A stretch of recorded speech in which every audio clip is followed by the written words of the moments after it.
Hello नमस्कार दोस्तों, मैं हरेंद्र कुमार आप सभी का दोस्त, आप सभी को इंजीनियर हरेंद्र क्लासेस में स्वागत करता हूं। जैसा कि दोस्त हम लोग प्रतिदिन क्विज करते हैं और क्विज के अंत में एक क्वेश्चन पूछते हैं। कल का मेरा क्वेश्चन था दोस्त कि बताइए जुको घाटी कहाँ है और वह किस लिए प्रसिद्ध है। तो जुको घाटी नागालैंड में स्थित है। और जुको घाटी किस लिए प्रसिद्ध है तो ध्यान से सुनिएगा। जुको घाटी पर्यावरण संरक्षण के लिए यानी ये प्राकृतिक सौंदर्य के लिए और प्राणी जैव विविधता के लिए क्या है, प्रसिद्ध है। प्राणी जैव विविधता के लिए प्रसिद्ध है। यह बहुत खूबसूरत जगह है, सौंदर्यपूर्ण जगह है पर्यावरण के हिसाब से। बहुत बहुत शुक्रिया दोस्त। आगे हम क्विज को बढ़ाते हुए आगे बढ़ रहे हैं। देखिए पहला क्वेश्चन है, घटना चक्र से स्टार्ट कर रहे हैं कि देश का पहला बायोडीजल संयंत्र कहाँ लगाया गया है बाबू। तो काकीनाडा। कौन? काकीनाडा, आंध्र प्रदेश में। आंध्र प्रदेश की राजधानी कहाँ है? अमरावती। आंध्र प्रदेश की राजधानी अमरावती। आंध्र प्रदेश के भाषाई आधार पर गठित होने वाला भारत का प्रथम राज्य कौन है? आंध्र प्रदेश। आंध्र प्रदेश का गठन कब हुआ था? 2 अक्टूबर 1953 को। 2 अक्टूबर आंध्र प्रदेश का गठन हुआ था। नहीं कोई डाउट कि 1 अक्टूबर 1963 को, 1953 को। ध्यान से सुनिएगा, ठीक है। तो आंध्र प्रदेश का गठन कब हुआ था? 1 अक्टूबर 1953 को। भारत में सबसे अधिक मछली का उत्पादन करने वाला राज्य कौन सा है? आंध्र प्रदेश। भारत में सबसे अधिक अंडे का उत्पादन करने वाला राज्य कौन है? आंध्र प्रदेश। कौन है? आंध्र प्रदेश। समझ में आ रहा है ना। अगर कहेगा कि भारत का दूसरी सबसे लंबी तटरेखा वाला राज्य कौन है, कौन सा है? दूसरी सबसे लंबी तटरेखा वाला राज्य आंध्र प्रदेश है। कौन है? आंध्र प्रदेश। और सबसे बड़ी तटरेखा वाला राज्य गुजरात है। नहीं कोई दिक्कत। फैजल अली कमीशन, फैजल अली आयोग का गठन हुआ था कब? 1956 में। कब? कोई दिक्कत है? देखिए आइए तो दोस्त, बायोडीजल बनाने में किस वनस्पति का उपयोग किया जाता है? तो रतन ज्योत का। किसका बाबू? रतन ज्योत का। यानी बायोडीजल बनाने में रतन ज्योत वनस्पति का उपयोग किया जाता है। बायोडीजल पौधा कहलाता है तो जैट्रोफा। बायोडीजल पौधा कहलाता है जैट्रोफा। क्या कहलाता है? जैट्रोफा। सुनिएगा ध्यान से, कथन बता रहा हूँ। कस्कुटा यानी अमरबेल परजीवी आवृतबीजी का एक उदाहरण है। आवृतबीजी का एक उदाहरण है। अच्छा सर, कारण सुनिएगा। आर, यह पोषी पौधों की पत्तियों से अपना पोषण प्राप्त करते हैं। अब सुनिएगा, सबसे बड़ा इसमें खेला क्या है कि कस्कुटा जो होता है ना बाबू, अमरबेल, वह परजीवी आवृतबीजी का एक उदाहरण है। यह सही है, लेकिन यह पोषी पौधों की पत्तियों से अपना पोषण प्राप्त करता है, यह गलत है। ऊर्जा के वैकल्पिक स्रोतों के संदर्भ में एक व्यवहार्य जैव ईंधन एथेनॉल प्राप्त किया जाता है तो गन्ना से। एथेनॉल किससे प्राप्त किया जाता है? गन्ना से। एथेनॉल, पेट्रोल में एथेनॉल की मात्रा कितना % मिलाने के लिए अभी मोदी सरकार ने गवर्नमेंट से अपील किया है? 20%। इसीलिए E20 योजना चला है। E20, वो G20 अलग है बबुआ। G20 का स्थापना 1999 में हुआ था। उसका कहीं भी हेडक्वार्टर नहीं है। एकमात्र संस्था जिसका कहीं हेडक्वार्टर नहीं है, यानी मुख्यालय कहीं नहीं है। G20 का है कि सभी देशों के मंत्री उसमें भाग लेते हैं G20 में, ठीक है। अब ये जो बता रहा हूँ कौन सा? E20 एथेनॉल, ई से एथेनॉल और 20 बने 20%। यानी पेट्रोल में एथेनॉल की मात्रा कितना मिलाना? 20% मिलाना। यह गाइडेंस है गवर्नमेंट का। समझ में आ गया क्या? आइए तो कह रहा है कि ऊर्जा के वैकल्पिक स्रोत के संदर्भ में एक व्यवहार्य जैव ईंधन एथेनॉल प्राप्त किया जाता है किससे बाबू? तो गन्ना से। भारत में सबसे अधिक गन्ने की खेती कौन सा? उत्तर प्रदेश में। उत्तर प्रदेश गन्ने की खेती सबसे अधिक होता है। अच्छा, गन्ने सबसे अधिक। चीनी का उत्पादन भारत में कौन? चीनी का कटोरा किसे कहते हैं? क्यूबा को। क्यूबा को चीनी का कटोरा कहते हैं, ठीक है। Sugar bowl of the world. Sugar bowl of the world. Bowl माने कटोरा, चीनी का कटोरा। ताड़ तेल यानी पॉम ऑयल के संदर्भ में कथनों पर विचार कीजिए। सुनिएगा कौन कौन सा कथन सही है। तो ताड़ तेल लिपस्टिक और इत्र बनाने में वाले कुछ उद्योगों के लिए कच्चा माल है। यानी कहने का मतलब है कि जो ताड़ का तेल है ना, यानी पॉम ऑयल है, यह लिपस्टिक बनाने में, और इत्र ना सेंटा छिड़कते हैं आप लोग, तो इत्र बनाने में इसका उपयोग किया जाता है। कुछ उद्योगों में कच्चा माल के रूप में उपयोग किया जाता है।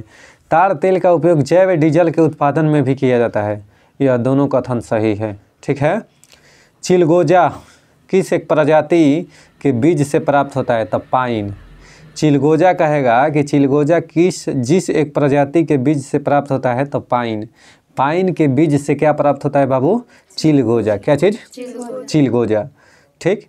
सीरा अति उत्तम कच्चा माल है। सीरा जो है वह अति उत्तम कच्चा माल है पामर एल्कोहल के लिए। पामर, हाँ, सीरा अति उत्तम कच्चा माल है पामर एल्कोहल के लिए। शीतल पेय जैसे कोला में पर्याप्त मात्रा होती है। कोला में पर्याप्त मात्रा होती है तो कैफीन। कोला में पर्याप्त मात्रा होती है किसकी? तो कैफीन की। कैफीन क्षारब उपस्थित रहता है तो चाय और कॉफ़ी दोनों में। कैफीन क्षारब किस में उपस्थित होता है बाबू? तो चाय और कॉफ़ी दोनों में। चाय की पत्तियों में विद्यमान सर्वाधिक महत्व का उत्तेजक कौन है? तो कैफीन। कौन है? कैफीन। चाय की पत्तियों में विद्यमान, चाय की पत्तियों में विद्यमान सर्वाधिक महत्व का एक उत्तेजक है तो कैफीन। समुद्री घास खरपतवार मुख्य तथा महत्वपूर्ण स्रोत है आयोडीन का। जो समुद्री घास है ना, कौन सा? समुद्री घास जैसे खरपतवार हो गया, मुख्य तथा महत्वपूर्ण स्रोत है किसका? तो आयोडीन का। किसका? आयोडीन का। पादप उत्पाद है कपूर, कास्नी यानी चिकोरी एवं वनीला का। पादप जो उत्पाद है वह किसका है बाबू? कपूर का, कास्नी का, चिकोरी एवं वनीला का। केसर मसाला, केसर जो मसाला है ना, बनाने के लिए पौधे का किस भाग का उपयोग किया जाता है? तो अस्टिग्मा यानी वर्तिकाग्र का। अस्टिग्मा यानी वर्तिकाग्र का केसर मसाला प्राप्त किया जाता है। हींग सुहागा एवं शिलाजीत में से वृक्ष से प्राप्त किया जाता है। तो हींग जो है वह वृक्ष से प्राप्त किया जाता है। ठीक। अफीम किससे प्राप्त किया जाता है? तो फल से। अफीम किससे? फल से। अच्छा, हींग किससे? जड़ एवं राइजोम से। हींग किससे? जड़ एवं राइजोम से। रबर किससे? तो तना से। रबर किससे प्राप्त किया जाता है? तना से। अच्छा, कुनैन किससे प्राप्त किया जाता है? छाल से ना। कुनैन किससे बाबू? छाल से। रबर तना से। रबर किससे? तना से। रबर जानती हो केरल में कैसे होता है? क्या होता है कि पिड़मा के छलवा कैसे काटेगा, इसे बखोर देगा उसको।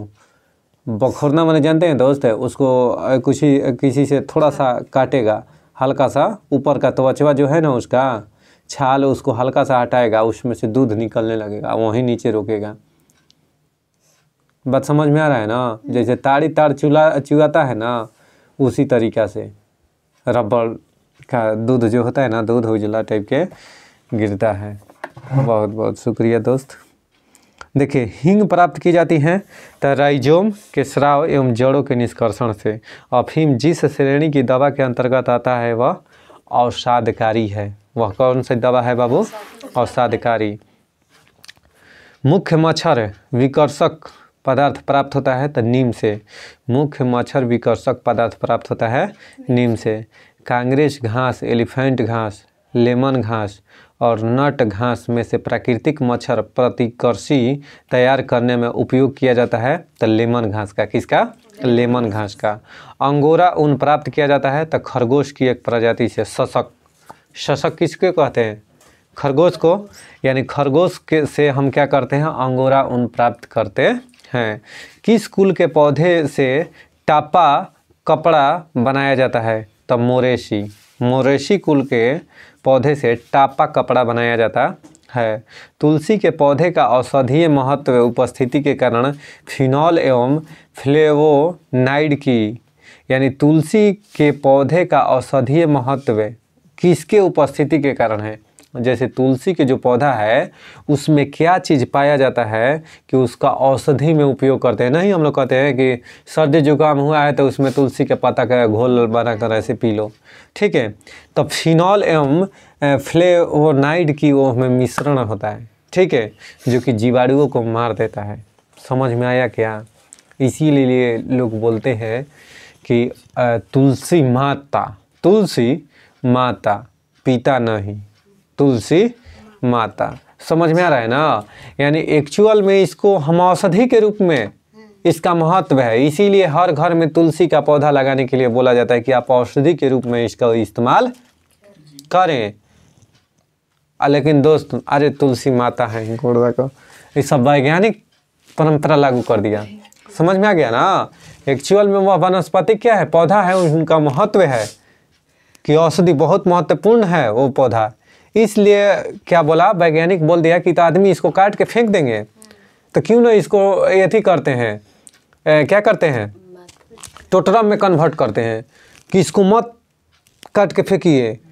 हाँ माता है तुलसी जी, इसको जल दीजिए, अपने घर में आंगन में तुलसी का पौधा लगाइए। शुद्ध वातावरण, ऑक्सीजन सबसे ज़्यादा वो सप्लाई करता है तुलसी का पौधा। आप लोग अक्सर सुने होंगे कि पीपल का पेड़ कट जाएगा तो उसका लकड़ी नहीं बिकेगा, पीपल के पेड़ के लकड़ी नहीं झुकना चाहिए। जय हो, गोड़ लगा था नहीं। अक्सर गांव में दोस्त आप लोग सुनते होंगे कि पेपर के लकड़ी ना झुका जाला रे बबू, कहे रे आ तो ना ना ना ना वो ना झुका जाला ना, तो एथी होलन भगवान रहलन ही रहलन। उसको वैज्ञानिक क्या कर दिया कि टोटरम में कन्वर्ट कर दिया। कहें कि आप जानते हैं कि ऑक्सीजन सबसे अधिक कौन पेड़ छोड़ता है? पीपल के वृक्ष ऑक्सीजन सबसे अधिक छोड़ता है। अब देखा कि जब पीपल जैसा वृक्ष कोई लोग नहीं छोड़ेगा तो आपात स्थिति आ जाएगा, कार्बन डाइऑक्साइड की मात्रा बढ़ जाएगा। तब कहा कि अरे इसको टोटरम में कन्वर्ट करो। बोल दिया कि गोड़ लागिए, यह भगवान है, उसके चारों तरफ धागा लपेटिए। इसीलिए आप लोग देखते होंगे गांव की औरतें जो होती हैं कभी कभी तुलसी ये थी पीपल के वृक्ष में धागा लपेटा हुआ, वो वृक्ष बचाव का संकेत है दोस्त। एक्चुअल में भगवान कुछ नहीं है, वो वृक्ष बचाव के उद्देश्य से है। उम्मीद करते हैं कि आप मेरी बात को समझ गए होंगे, ठीक है। चलिए सही सुमेलित करें। सही सुमेलित में बाबू ऑक्सीटोसिन है। ऑक्सीटोसिन क्या है? तो एक हार्मोन है। ऑक्सीटोसिन क्या है? एस्पार्टिम क्या है? संश्लेषित मधुरक है। और नियोप्रीन क्या है? तो विशिष्ट रबर है। नियोप्रीन विशिष्ट रबर है। रेयॉन क्या है? तो विनिर्मित फाइबर है। रेयॉन क्या है? विनिर्मित फाइबर है। देखिए जीवाणुरोधी यानी बैक्टीरियोफेज, जीवाणु भोजी इसको कहते हैं बैक्टीरियोफेज है, तो जीवाणु को संक्रमित करने वाले विषाणु। तो अक्सर ये पेपर में पूछता है कि बैक्टीरियोफेज क्या है, तो बैक्टीरिया को बैक्टीरिया खा जाता है, उसको बैक्टीरियोफेज नहीं कहते हैं। बैक्टीरियोफेज में क्या होता है कि जीवाणु को संक्रमित करने वाले विषाणु को, यानी जीवाणु को अगर संक्रमित करेगा ना विषाणु तो इसको बैक्टीरियोफेज कहेंगे। क्या कहेंगे? इसको जीवाणु भोजी कहते हैं। जीवाणु भोजी यानी जब वायरस यानी विषाणु जब जीवाणु को खाएगा, ठीक है, यानी उस पर अटैक करेगा विषाणु, किसको? जीवाणु को संक्रमित करेगा, तो इसका मतलब है कि उसको क्या कहेंगे? बैक्टीरियोफेज। ACE2 कौन सा बाबू? ACE2 पद का उल्लेख किया गया है तो विषाणु जनित रोगों के प्रसार के संबंध में। इसका उल्लेख इसलिए किया गया है ACE2 का कि विषाणु जनित रोगों के प्रसार के संदर्भ में। अगर विषाणु जनित कोई भी रोग है ना, वायरस से जनित रोग है, अगर वह पूरा फैल रहा है, प्रसार हो रहा है, तो उसको ACE2 पद से उल्लेख किया गया है। ACE2 का मतलब होगा कि विषाणु रोग का प्रसार, विषाणु रोग का प्रसार। कोरोना वायरस से संबंधित बीमारी कौन सा है? तो मर्स यानी MERS, ठीक है। सारस SARS सारस, और कोविड-19 ये सब कोरोना वायरस से संबंधित बीमारी है। स्कर्वी, डेंगू, निमोनिया एवं दमा में से वह रोग जो कीट के काटने से डेंगू होता है, कीट के काटने से होता है, वह है डेंगू। यानी डेंगू जो है ना वह कीट के काटने से होता है, यानी डेंगू मच्छर के काटने से होता है। डेंगू मच्छर जो होता है ना आम मच्छरों से बड़ा होता है, और डेंगू मच्छर जो काटता है ना तो इसको हड्डी तोड़ बुखार कहते हैं। क्या कहते हैं? हड्डी तोड़ बुखार। बहुत जोर जोर पर दर्द होगा, प्लेटलेट्स धाए दे गिरेगा, दिन राती प्लेटलेट्स मारते जाएगा, एकदम गोड़ में गोड़ लड़खाएगा, चलल नहीं जाएगा, माथा में दर्द रहेगा, दस्त भी आएगा। ये सब सिम्टम है। डेंगू एक बुखार है जो उत्पन्न होता है तथा दूसरे मनुष्यों में पहुंचता है। आहा, डेंगू जो बुखार है दोस्त एक प्रकार के बुखार है। अब बुखार के मतलब वायरस, और उसमें सटिएगा तो आप भी पटिएगा। कहने का मतलब है कि अगर उसमें सटे तो गए आप भी, कहें कि वायरस है, आइएगा टच में वो भी खींच लेगा। इसीलिए कभी भी बुखार वाले व्यक्ति के पास में न सूते, बुखार वाले व्यक्ति के पास में न सूते। इसलिए न सूते कि अगर उसमें से वायरस आप में घस का तो आप भी अगले दिन बीमार हो सकते हैं। बुखार वाले व्यक्ति को मालिश अगर घारा मारना हो तो कपड़े का इस्तेमाल करें, कपड़े लेकर घारा मारें। हाथ में क्या बोलते हैं, दस्ताना का उपयोग करें, और नहीं तो इसको क्या करें, ग्लव्स नहीं है तो गांव देहात में गमछी होला ना, गमछी लपेट लो हथवा में। समझ में आ रहा है ना?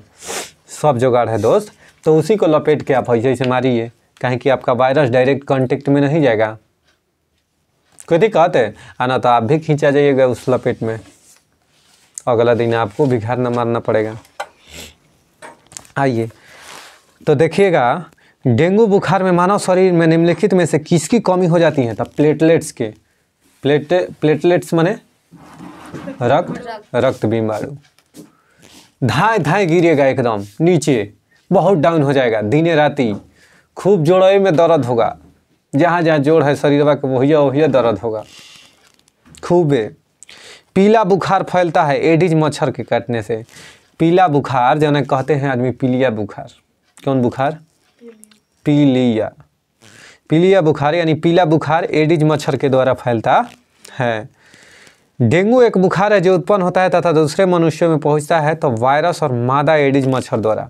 यानी मादा एडिज मच्छर काटेगा ना तो आपको बुखार तब दे धलेगा। पुरुष वाला नहीं, मेल खतरनाक नहीं है। कौन खतरनाक है? हाँ, फीमेल। ठीक है, तो मादा एडिज मच्छर जब काटी ना तो समझ जाइए कि आपको डेंगू बुखार लब दे धलेगा। कोई दिक्कत है?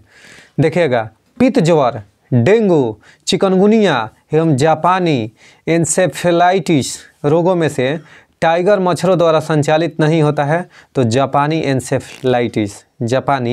एन्सेफेलाइटिस यह क्या होता है कि यह ऐसा रोग है जो टाइगर मच्छरों द्वारा नहीं फैलता है। टाइगर मच्छर होता है, टाइगर मच्छर नाम है, मच्छर के नाम है टाइगर, ही ना कि बाघ ना मच्छर बन के कटिएगा। समझ में आ रहा है ना?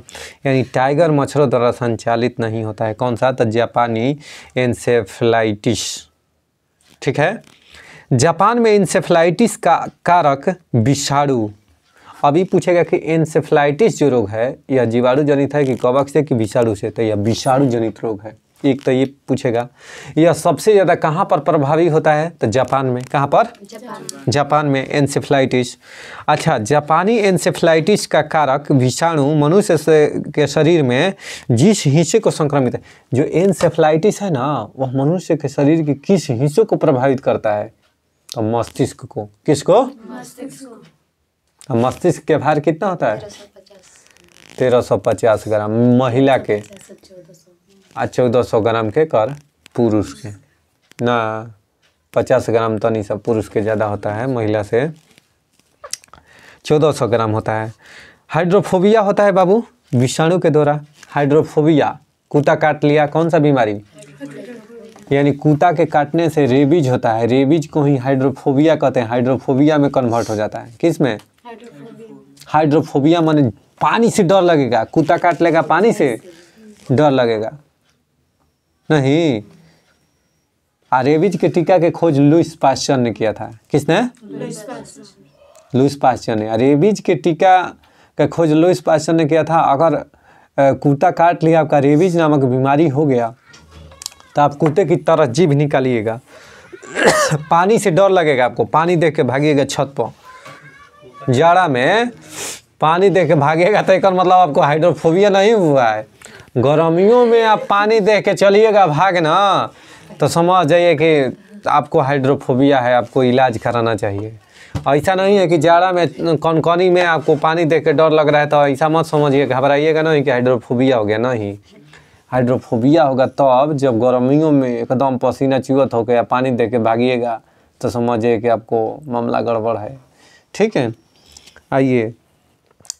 हाइड्रोफोबिया होता है तो विषाणु के द्वारा, किसके द्वारा? यानी कहने का मतलब जो कुत्ता काटेगा ना तो उसे क्या होता है, उसमें विषाणु होता है, उसे जो रोग होता है ना उसी को क्या कहते हैं, रेबीज नमक रोग। और उसी से हाइड्रोफोबिया होता है। यह मस्तिष्क को प्रभावित करता है। किसको? टिटनस किसको प्रभावित करता है? मस्तिष्क को। जापानी एन्सेफ्लाइटिस कौन था?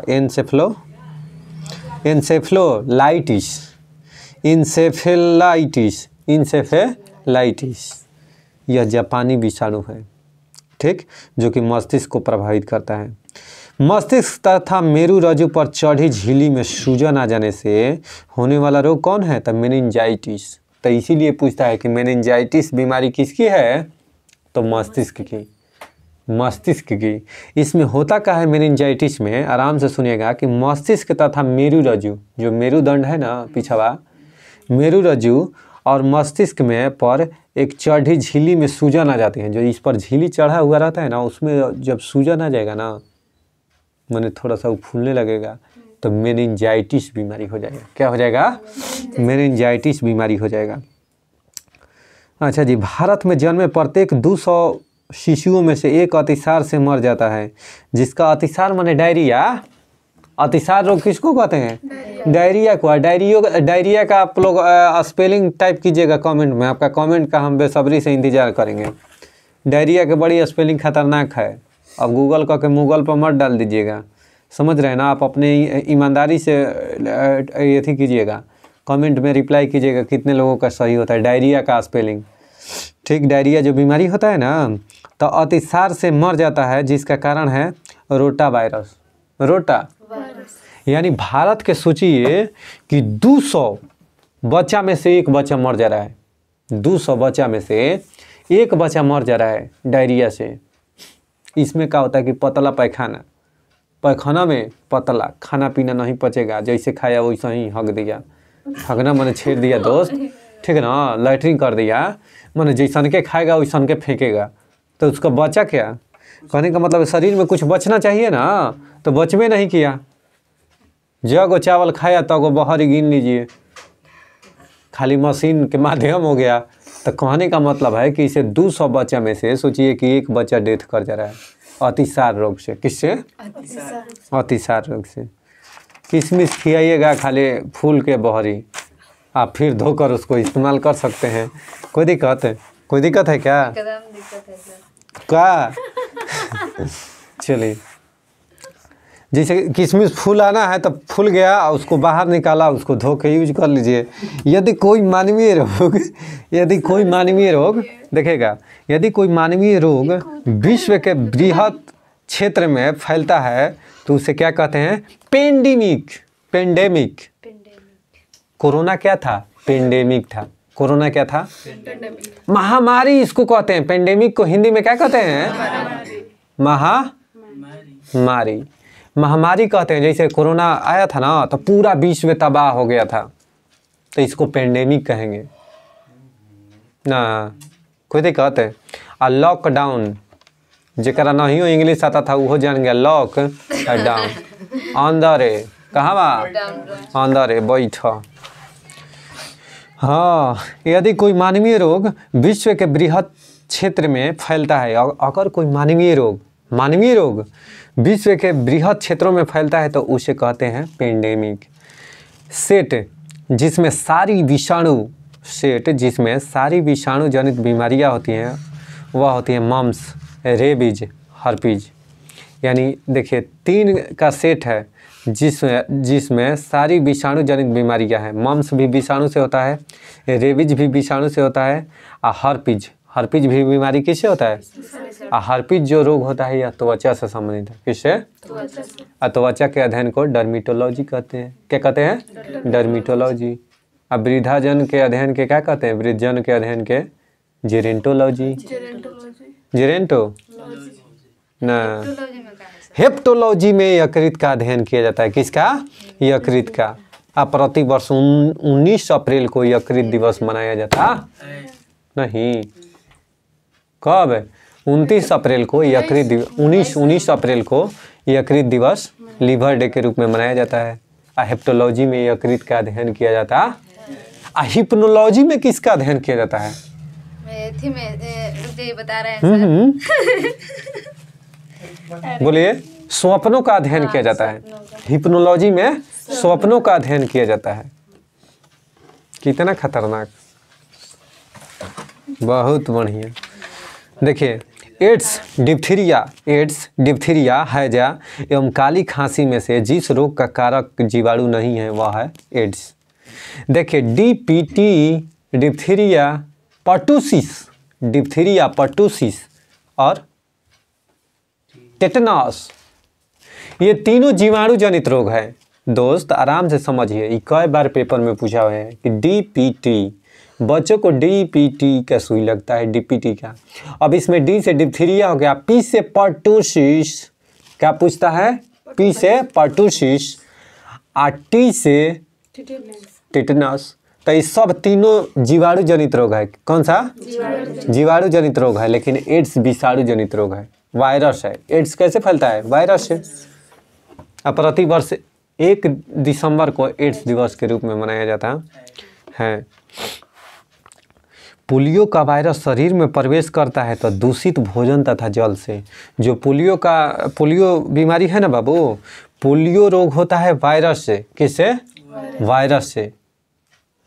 अब पोलियो का वायरस जो है शरीर में प्रवेश करता है तो दूषित भोजन तथा जल से। दूषित अगर भोजन कीजिएगा ना, खराब भोजन तथा जल पीजिएगा तो उससे पोलियो का वायरस होगा। पोलियो का कारण है तो विषाणु। पोलियो का कारण क्या है बाबू? विषाणु है। अच्छा, पोलियो के टीके की खोज किसने किया था? तो जोनास साल्क। Jonas Salk. कोई दिक्कत है? कोई डाउट ही नहीं है? ठीक, चलिए दोस्त, तब विश्व पोलियो दिवस प्रतिवर्ष कब मनाया जाता है? 24 अक्टूबर को। 24 अक्टूबर को विश्व पोलियो दिवस के रूप में मनाया जाता है। पोलियो के टीका का विकास यानी विकसित कब किए थे जोनास साल्क? 1952 में। कब? 1952 में पोलियो के टीका की खोज कर चुके थे। कौन विकसित कर चुके थे? जोनास साल्क ने। अच्छा सर, पोलियो के टीका के तक खोज हो गया था, लेकिन 2 अक्टूबर 1995 से पोलियो के टीकाकरण अभियान शुरू हुआ। कब? 2 अक्टूबर 1995 से पोलियो के टीकाकरण अभियान शुरू हुआ था।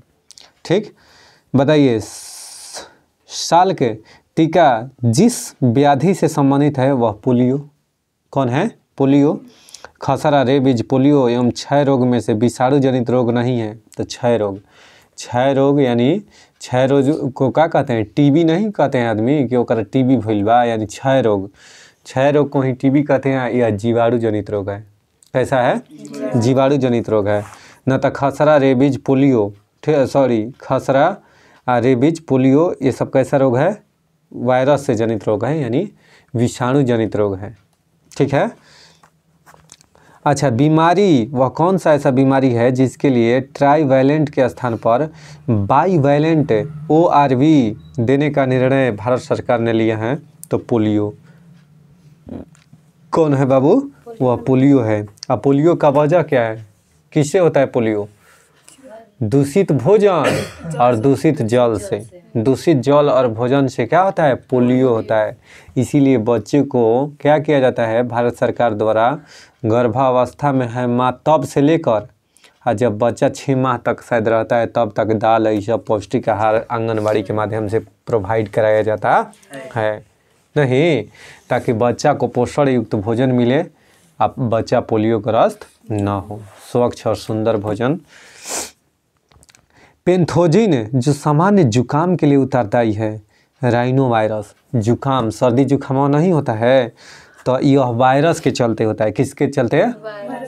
जिसको सर्दी जुकाम हुआ है धो के नेटा मुँह में लपेट दिया दूसरा के, ठीक है, तो समझिए कि उसको भी हो जाएगा, उसको भी हो जाएगा।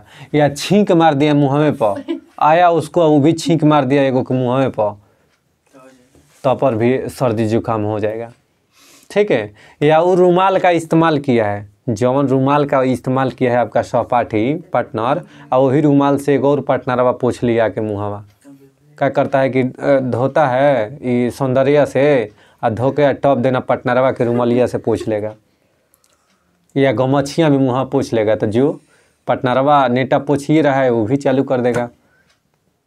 समझ रहे हैं ना?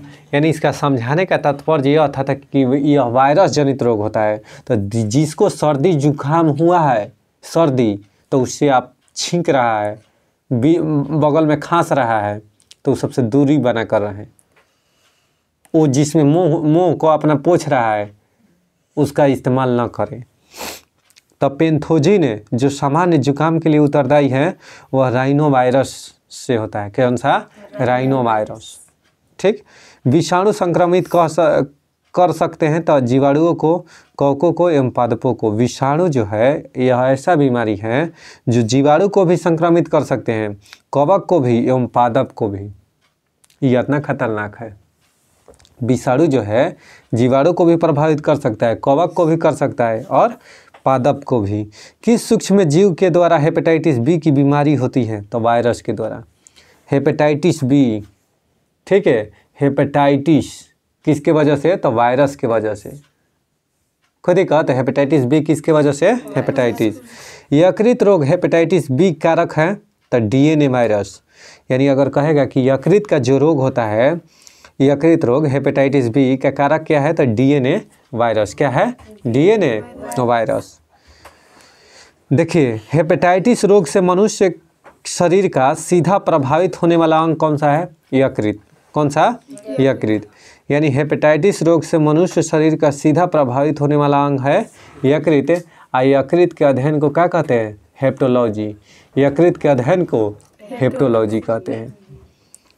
अच्छा, डिप्थीरिया, मलेरिया, हैजा एवं हेपेटाइटिस में से वह रोग जो एक वायरस द्वारा होता है तो हेपेटाइटिस। हेपेटाइटिस किसके द्वारा होता है? वायरस के द्वारा। ना तो डिप्थीरिया हो गया, मलेरिया हो गया, हैजा हो गया, ये सब जीवाणु जनित रोग है। जीवाणु, ठीक है। मलेरिया भी होता है ना, यह जीवाणु जनित ही रोग है, याद रखिएगा। मलेरिया मच्छर ना, मादा मच्छर काटेगा ना इसमें, तो उससे भी क्या होगा? मलेरिया, बुखार। सही कथन नहीं है, सुनिएगा। यकृत शोथ सी का टीका होता है जबकि यकृत शोथ बी का कोई टीका नहीं होता है। यह कथन सही नहीं है, सुनिएगा। प्लेग, चूहा, रेबीज, कुत्ता। प्लेग जो होता है चूहा से होता है, रेबीज जो होता है कुत्ता के काटने से होता है। टेप वर्म, शुअर एवं पोलियो बंदर में से गलत जोड़ी कौन सा है? तो पोलियो बंदर। यानी टेप वर्म शुअर में होता है। टेप वर्म किससे होता है? शुअर से। रेबीज कुत्ता से। रेबीज किससे? और प्लेग जो होता है चूहा से। लेकिन पोलियो बंदर से नहीं होता है। पोलियो बंदर से यह तो दूषित जल और भोजन से। बहुत सुंदर। आइए, कह रहा है कि डिप्थीरिया, छोटी माता, चिकन पॉक्स एवं स्मॉल पॉक्स, ठीक, चिकन पॉक्स और स्मॉल पॉक्स में से जिस रोग का भारत में उन्मूलन हो चुका है वह है चिकन पॉक्स। कौन सा? चिकन पॉक्स ना, स्मॉल पॉक्स। स्मॉल पॉक्स, चेचक को कहते हैं स्मॉल पॉक्स। चिकन पॉक्स माने छोटी माता। आई ना कि स्मॉल पॉक्स माने छोटी माता, जी ना, हड़बड़ा के घड़बड़ा मत जाइएगा। स्मॉल पॉक्स कहने का मतलब है चेचक। क्या है? चेचक। और चिकन पॉक्स कहने का मतलब है छोटी माता। छोटी, और लड़का इंग्लिशवा में लिखेगा जान से, कंफ्यूजन होकर गलती मारा जाता है। चिकन पॉक्स माने छोटी माता होता है। चिकन पॉक्स माने क्या होता है? छोटी माता। जो नहीं अभी भी गांव देहात में निकल जाता है बच्चा लोग को, तो उसको छोटी माता कहते हैं। वायरस से होता है।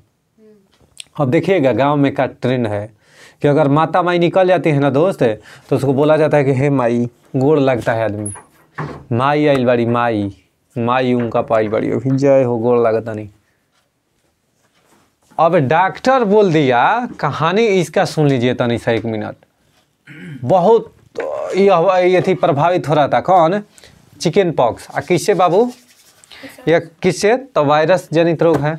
अभी पूरे भारत में गांव के गांव साफ होने लगा था इससे प्रभावित होकर। तो अब बोल दिया ना वैज्ञानिक, जो साइंटिस्ट था, वह बोल दिया कि बाबू हम हाथ जोड़ते हैं, इसको अब टोटरम में कन्वर्ट करते हैं। यानी कहते हैं कि जिसमें हुआ है ना, ऐसे तो आदमी मानेंगे नहीं, कह देंगे कि बीमारी है, तो लेके आदमी जाएगा कोरा में कस के चलो चलो फल पहुंचा दिए, तो वो धरा गिलन। तो बोला कि जानते हैं इसको करिए क्या, कि इसमें ठेकिए नहीं, माई है, ये माता है, इसको गोड़ लग गया, इसको साफ सुथरा जगह पर रखिए, वस्त्र साफ रखिए, वस्त्र साफ रखिए, ठीक है, मैला कुचला नहीं रखिए, वस्त्र साफ रखिए, बच्चों को नहवाइए धोवाइए, एकदम कपड़ा से देह पोछिए उसका, कपड़ा से देह पोछिए उसका, स्वच्छ भोजन दीजिए, तब वायरस रहेगा। अब वह वायरस चल जाता है, तो आदमी कहता है माई चल गईली, माई आईली ना रही कि गईली। बात समझ में आ रहा है ना? ये आप लोग जानिए, पढ़े लिखे लोग हैं, हम लोग सब लोग समझदार हैं, तो एक समझदार भारत का निर्माण करिए। तो ये सब टोटरम में कन्वर्ट करना पड़ता है, क्या कीजिएगा? उन लोग को भी कुछ चाहिए ना भाई, न तो जनता पब्लिक मन में नहीं करेगा। बताए ना अभी पीपल के वृक्ष वाला कहानी सब, आज बहुत बढ़िया बढ़िया आप लोग को बात बता दिए, ठीक है। इसलिए दिल लगा कर पढ़िए, ये सब जान जाइए कि सब कैसे होता है। आप खुद पढ़ते हैं तो माता पिता नहीं आता है न जाते हैं, ठीक है। यह वायरस से सुझाव के लिए, यह वायरस से बचाव के लिए, आप स्वच्छ रहिएगा, सुंदर रहिएगा, आपको नहीं होगा। 2 दिन पर 4 दिन पर नहाइएगा, आपको धलेगा, ठीक है। कुछ लोग हमारे बैठे हैं पास में भी 2-4 दिन पर नहाते हैं। एड्स का संचरण होता है, एड्स का संचरण होता है किससे बाबू? तो लैंगिक संभोग से, रक्तदान से, मच्छरों और अन्य रक्त चूसक कीटों से, और अपरा के संपर्क से। ध्यान से सुनना, बात को ध्यान से समझना। लैंगिक संभोग से ही तो हुई करता है एड्स। दूसरा रक्तदान से, रक्तदान से भी होता है। अगर एड्स वाला व्यक्ति के बढ़िया व्यक्ति रक्त दे देगा तो ओकरा में खींचा जाएगा, वायरस होगा, इसका ब्लड उसमें टच में जाएगा कि खत्म कहानी, उसको भी पकड़ लेगा। कई बार पूछता है कि एड्स निम्नलिखित में से किस तरीके से नहीं फैलता है? तो मच्छर काटने से नहीं फैलेगा। मान लो एड्स वाला व्यक्ति के मच्छर काट के आया, अतः तुमको काट दिया, तो उससे नहीं होगा। बात समझ में आ रहा है क्या? मच्छर एड्स वाला व्यक्ति के काट के आया और उस समय स्वस्थ व्यक्ति को एक काट दिया, तो उससे एड्स नहीं फैलेगा। एड्स फैलेगा कल तो लैंगिक संभोग से, रक्तदान से, तीसरा अपरा के प्लेसेंटा के संपर्क से, प्लेसेंटा जो होता है ना उसके संपर्क से, ठीक है। बाकी चीज़ से नहीं। ऐसा नहीं है, कई बार आपको पेपर में देखने को मिल जाएगा एड्स प्रभावित व्यक्ति के साथ आप खाना खाने से आप प्रभावित हो सकते हैं, तो जी नहीं। एड्स वाले व्यक्ति के साथ खाइए पिए, इससे नहीं फैलेगा, ठीक है। कोई दिक्कत है? तो बहुत बहुत शुक्रिया दोस्त। अब हम बढ़ाते हैं, आपको जानते हैं कहाँ, भूगोल की ओर ले चलते हैं। तो आइए बढ़ते हैं हम लोग। भारत के बड़े राज्यों में केरल की जनसंख्या वृद्धि दर न्यूनतम है, इसका सर्वाधिक रूप में स्वीकृत कारण क्या है? यानी अगर भारत में अगर कहे कि बड़े राज्यों में किस राज्य की जनसंख्या वृद्धि दर न्यूनतम है, तो केरल का है। केरल के साक्षरता और लोक स्वास्थ्य के संवर्धन में भारी निवेश किया और सामाजिक नीतियों को उच्च प्राथमिकता दी है। केरल जो है दोस्त, केरल ने साक्षरता और लोक स्वास्थ्य के संवर्धन में भारी निवेश किया और सामाजिक नीतियों को उच्च प्राथमिकता दी, इसलिए केरल जो है जनसंख्या वृद्धि में न्यूनतम है। अगर कहेगा कि भारत के 2011 के जनगणना के अनुसार भारत के वह कौन सा ऐसा राज्य है जिसका जनसंख्या दर निगेटिव है, ऋणात्मक है, तो कौन है? नागालैंड। कौन है? नागालैंड का जो जनसंख्या ग्रोथ रेट है ना बाबू, वह नागालैंड के जो जनसंख्या का जो ग्रोथ रेट है, वृद्धि दर, वह क्या है? ऋणात्मक है, निगेटिव है। ठीक है, यानी जनसंख्या बढ़ने के बजाय वहाँ की जनसंख्या घट रहा है। और न्यूनतम कहने का मतलब है कम, और सब राज्यों के मुकाबले क्या हुआ? कम। तो कहाँ के? केरल। और सबसे अधिक लैंगिक समानता वाला राज्य कौन है? केरल। सबसे अधिक लैंगिक समानता कहाँ हुआ? और सबसे कम लैंगिक समानता? हरियाणा। नहीं, ये सब कहाँ तुम लोग रहते हो? देखो, बौद्धों की अधिकतम संख्या पाई जाती है। बौद्धों के भारत में किस राज्य में अधिकतम संख्या पाई जाती है? महाराष्ट्र में। बौद्धिस्ट सबसे अधिक, यानी पूछ दिया कि भारत में सबसे अधिक बौद्ध की संख्या किस राज्य में बाबू? तो महाराष्ट्र में। कह रहा है कि ये क्षेत्रफल, ध्यान से सुनिएगा, ए और बी दोनों सही है, ध्यान से सुनिएगा। क्षेत्रफल में छत्तीसगढ़ पश्चिम बंगाल से बड़ा है। क्षेत्रफल में दोस्त छत्तीसगढ़ जो है ना, वह पश्चिम बंगाल से बड़ा है। बी कह रहा है कि जनगणना 2011 के अनुसार पश्चिम बंगाल की जनसंख्या छत्तीसगढ़ की जनसंख्या से अधिक है। तो उपयुक्त में से सही है, तो दोनों ए और बी दोनों सही है। यानी छत्तीसगढ़ का जो क्षेत्रफल है वह पश्चिम बंगाल से बड़ा है। जनगणना 2011 के अनुसार पश्चिम बंगाल की जनसंख्या छत्तीसगढ़ की जनसंख्या से अधिक है। जनसंख्या में पश्चिम बंगाल अधिक है, लेकिन क्षेत्रफल में कम है।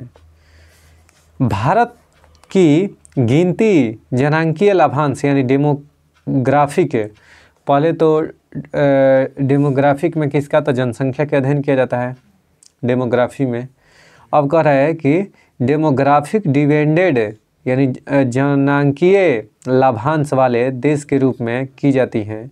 ऐसा इसलिए क्योंकि यहाँ 15 से 64 वर्ष की आयु वर्ग की जनसंख्या अधिक है। यानी भारत की गिनती बाबू ऐसे देश में किया जाता है, यानी जनांकीय लाभांश में गिनती किया जाता है भारत को, जनांकीय लाभांश में, क्योंकि यहाँ पर 15 से 64 वर्ष के आयु वर्ग के व्यक्ति की संख्या बहुत अधिक है। अधिक है, 15 से 64 वर्ष के आयु वाले व्यक्ति की संख्या अधिक है। जब जनसंख्या विशेषज्ञ भारत को मिलने वाली संभावित जनसांख्यिकीय बोनस की बात करते हैं तो उसका आशय क्या है? तो जनसंख्या में उत्पादनकारी आयु समूह में वृद्धि से, जनसंख्या में उत्पादनकारी आयु समूह में वृद्धि से। जनसंख्या वृद्धि का प्रतिकूल प्रभाव नहीं है तो कार्यकारी जनसंख्या के आकार में वृद्धि। कहने का मतलब बाबू कि जनसंख्या वृद्धि का प्रतिकूल प्रभाव नहीं है, कार्यकारी जनसंख्या के आकार में वृद्धि या प्रतिकूल प्रभाव नहीं है।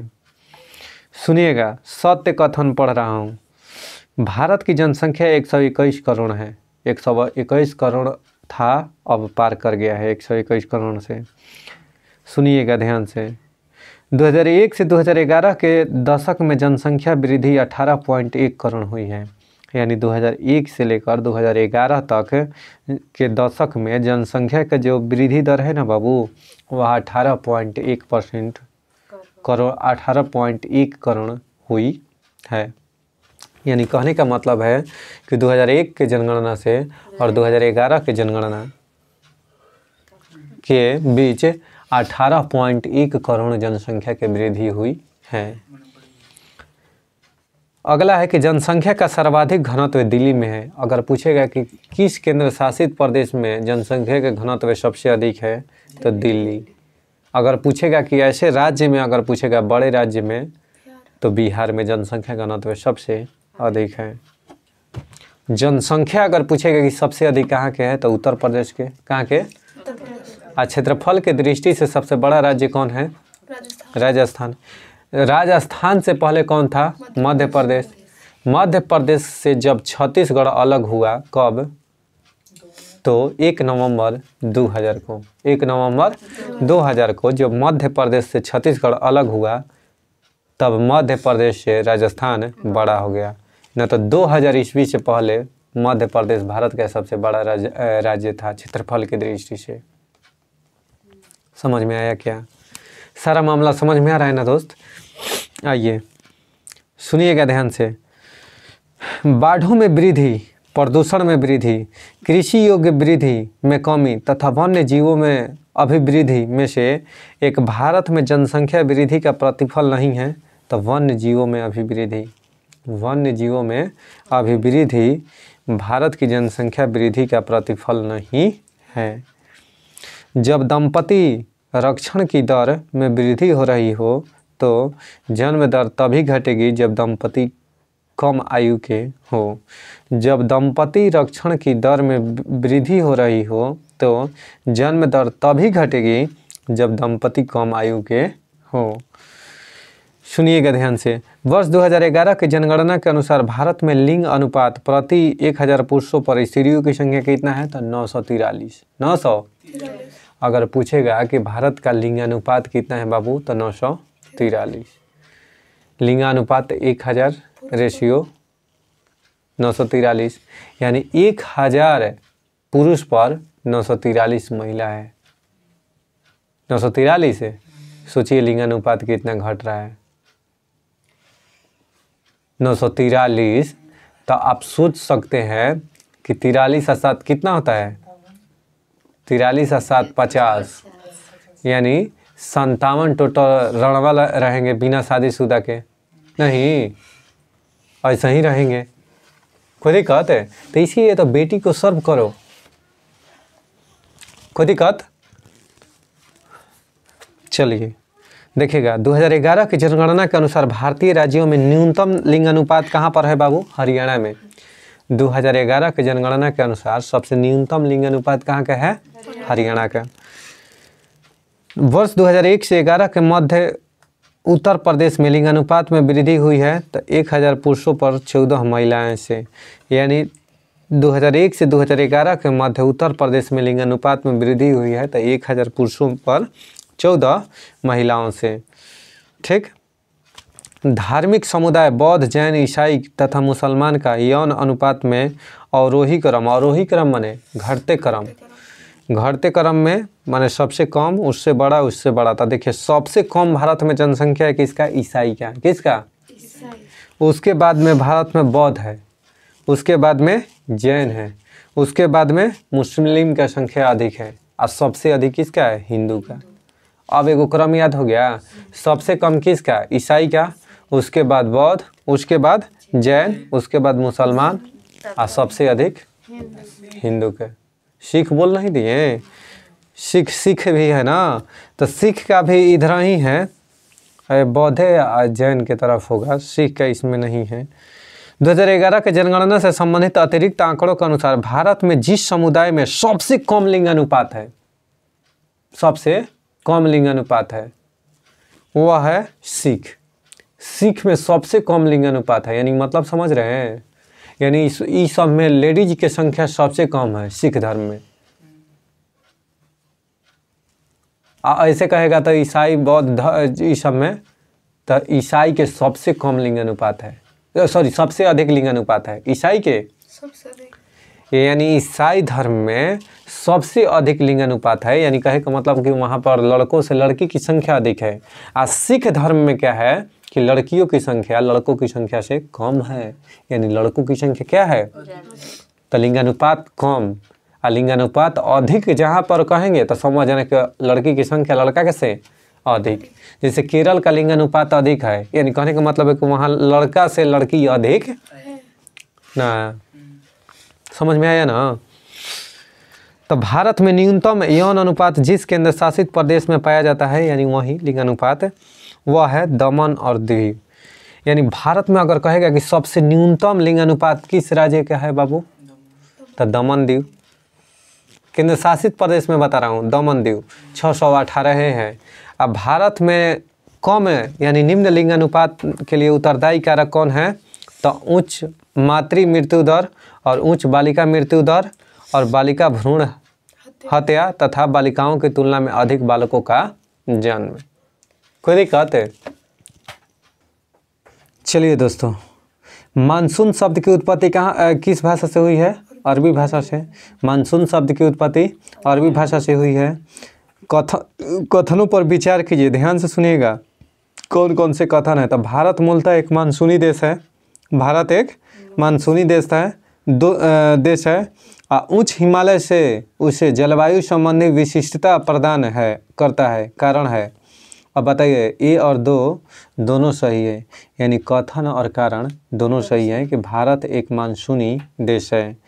उच्च हिमालय उसे जलवायु संबंधी विशिष्टता प्रदान करता है। भारत का वह राज्य जहां मानसून का आगमन सबसे पहले होता है वह कौन सा राज्य है? केरल। भारत में ग्रीष्मकालीन मानसून के प्रवाह की सामान्य दिशा है तो दक्षिण पश्चिम से उत्तर पूर्व, यानी सबसे पहले भारत में 80% वर्षा दक्षिण पश्चिम मानसून से होती है और 20% वर्षा किससे होती है? तो उत्तर पूर्व मानसून से। उत्तर पूर्व मानसून के कारण ही तमिलनाडु में जाड़े के दिनों में वर्षा होती है। भारत में मानसून की उत्पत्ति किस पवन से होती है बाबू? तो दक्षिण पश्चिम पवन से। दक्षिण पश्चिम पवन से। भारतीय उपमहाद्वीप पर ग्रीष्म ऋतु में उच्च ताप और निम्न दाब हिंद महासागर से वायु का कर्षण करते हैं, जिसके कारण प्रवाहित होती हैं दक्षिण पश्चिम मानसून। यानी भारतीय उपमहाद्वीप पर ग्रीष्म ऋतु में उच्च ताप और निम्न दाब हिंद महासागर से वायु का कर्षण यानी ड्रॉन्स करते हैं, ऊपर उठाते हैं, और जिसके कारण प्रवाहित होती हैं दक्षिण पश्चिम मानसून। दक्षिण पश्चिम मानसून।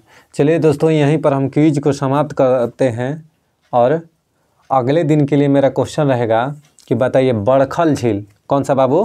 बड़खल झील भारत के किस राज्य में है? बड़खल झील भारत के किस राज्य में है? आपको इसका आंसर देना है। अगर यह क्विज आपको अच्छा लगे तो कृपया करके दोस्तों के पास शेयर, सब्सक्राइब और लाइक करना ना भूलें, ठीक ना दोस्त? एक लाइक बटन ज़रूर दबा कर जाएं। एक आपका जो लाइक है ना अभी दबा दीजिए छोड़ने से पहले जस्ट, ठीक है? और सब्सक्राइब करना ना भूलें। दोस्तों के ग्रुप में ज़रूर शेयर कर दे दोस्त, ठीक है? आप अपने दोस्त के लिए थोड़ा सा मोटिवेट कर देते हैं, आप शेयर कर देते हैं, सब्सक्राइब कर देते हैं तो मेरा दिल गदगद खुश हो जाता है। आप यूँ ही हंसते मुस्कुराते रहिए, हमको भी खुशियाँ बांटते रहिए। चलिए हम यहीं पर क्विज को समाप्त करते हैं, मिलते हैं नेक्स्ट डे।